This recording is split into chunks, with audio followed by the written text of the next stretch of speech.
Hello and welcome to Questioning the Manager. Today we are joined by Alex Crook, Fund Manager for the Bankers Investment Trust. Alex, thank you for joining us. So what's your assessment been of the year so far and how has the Trust performed during this period?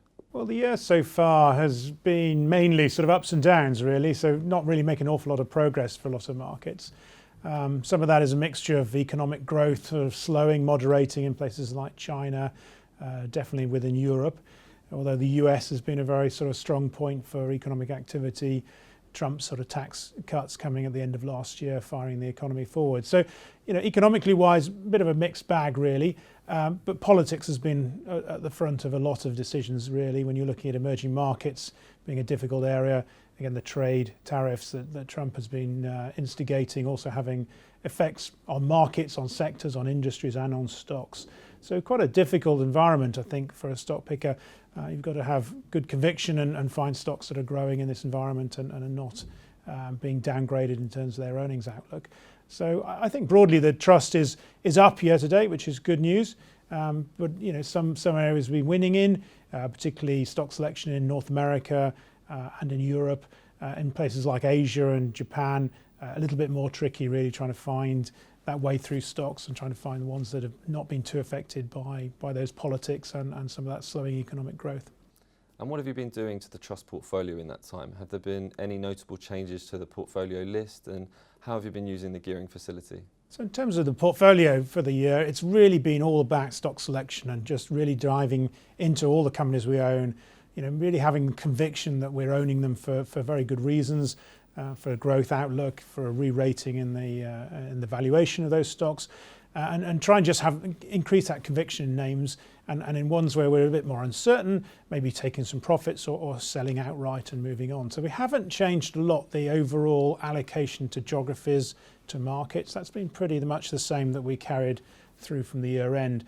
But within sectors, we have reduced things like technology, where again valuations have been very strong, and we've got profits to take. We've been taking those and reallocating that into some other sectors, maybe some more defensive names which have been left behind by the market rally, particularly in the US, and broadening our list a little bit in other areas.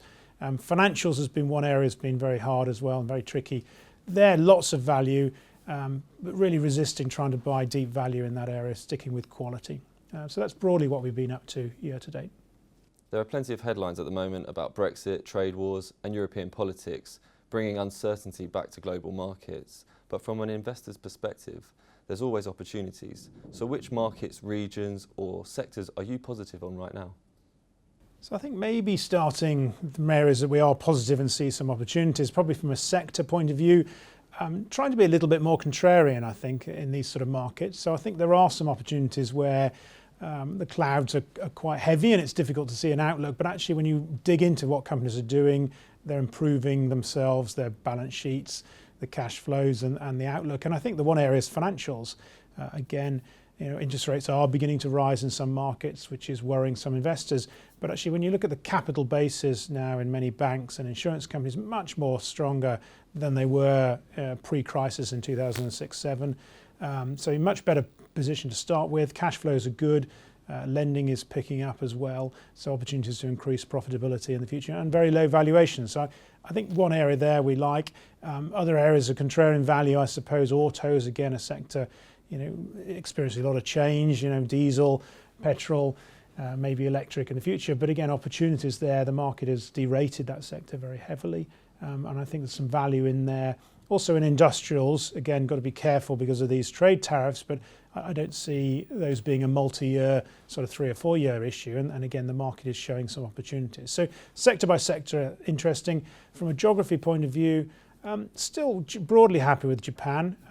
Again, the economic environment is okay, pretty stable, and actually valuations look very good there. The yen has depreciated a little bit, which should help earnings growth for the exporters.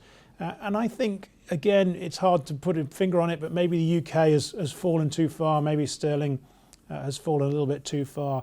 And again, selectively, there's some opportunities to look in the UK market for some value as well. Alex Crook, thank you for joining us. Thank you.